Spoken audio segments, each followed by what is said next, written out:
Kids have no defense. You're at the whim of adults. These kids didn't count. That's the rest of his life impression. Some adults were good to me, and that's a nice day when somebody gives you affirmation. It's impressive to me that somebody cared. My name is Ermit Finch.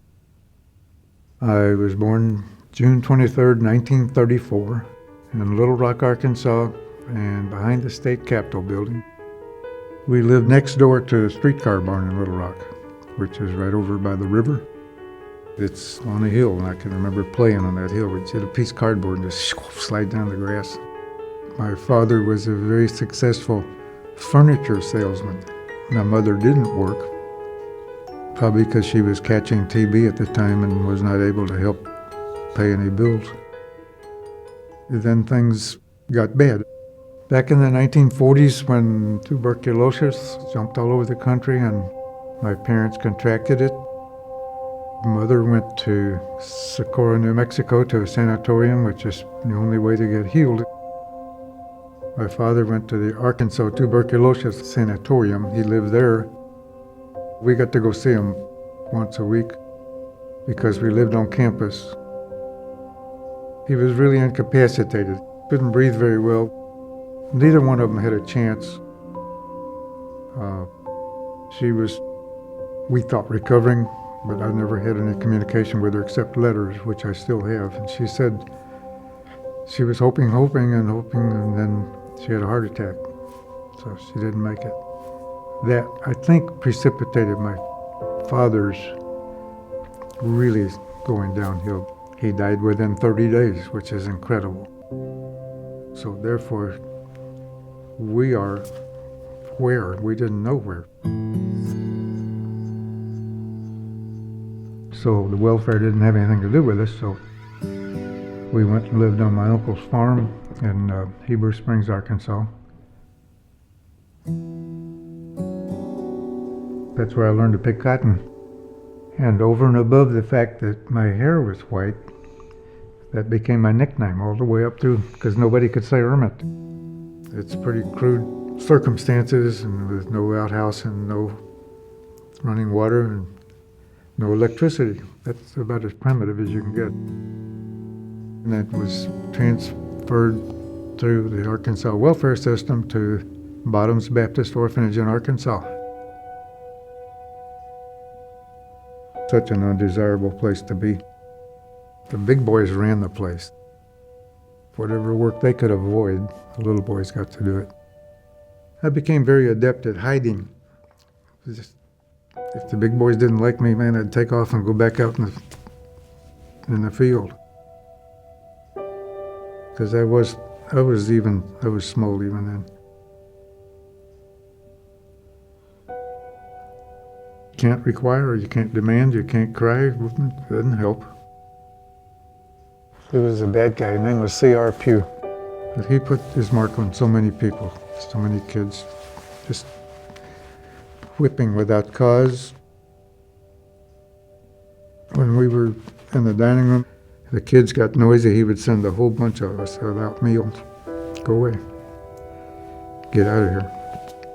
And that's just about as cruel as you can get in terms of trying to use discipline and punishment. That's why he's in hell. We hope. And the point at which L.B. Snyder became just an immediate change and transition. All of a sudden, what? No whippings? That was the beginning of heaven. The Snyders brought me up from Arkansas, Lakeville, Illinois. Coming up to this mansion on 30 acres here was just eye-popping because the grass was mowed, the place was beautiful. So just the expansiveness of this place and the lake, it's paradise. This was paradise. Even with the gymnasium and horses and chickens and stuff. Sure, I'll take care of the chickens, man. But Snyder was the big impact on my life. I think they wanted a friend for their son or something, so they brought me up here with him. He would get the kids in here for, all show up at the same time for meals, and they would sing songs. He'd just bring their spirits up. I remember one of them was, "In my heart there rings a melody, rings a melody."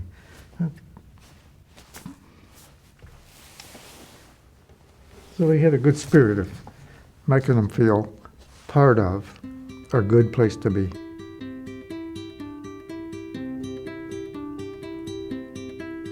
So if he was warm-hearted and affirming, that's love, that's caring. This is a growth time that you felt good, you liked yourself. So somebody else liked you. You had the chance to open your mouth with affirmation. Somebody says, "I'm listening." You know, you're not just being cast aside. This was all upbeat stuff, really good opportunity, new friends, new personal stature that I was a sophomore in high school, making good grades, and all of this just enhances who you are. That's what's important, is this coming through the system into the real world, which is school and all your exposure in there. That's why I tried to go out for sports and enjoy be like the rest of the kids, but I was still pretty small. But I got in the band, Antioch Township High School band, playing the tuba. And that, to me, was stature, man, because you're being looked at in a football game with all those hundreds of people. That counted. There was actually another tuba player, but every time we'd start to play, he'd clam up, he couldn't play. So I was the solo tuba. My name's Reggie. Who's your name? Reggie. Reggie. Nice to meet you. Would you like me to demonstrate my experiment? And that's what kids that are in institutions right now, if they can see hope, and that's what we do, they can see that this is helping me do something better, or make a little bit more money, or get some approval, or give me direction. This is so serious and crucial. He does have the story that many abused and neglected kids have. And what One Hope United can do for someone like Ermit is provide hope for a different life, hope that their life matters to others and that adults won't give up on them. That's beautiful, man. Good for you. It is an amazing place. It changes children's lives, it changes families' lives, and it makes the communities where we provide services better communities. We're at such a tipping point for the agency to provide more services, to provide better services than we do even today.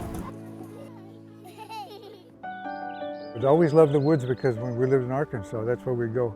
When Ermit came back to the campus about 11 years ago to reconnect with his childhood, it was probably not clear to him or anyone the value of his role in the agency going forward.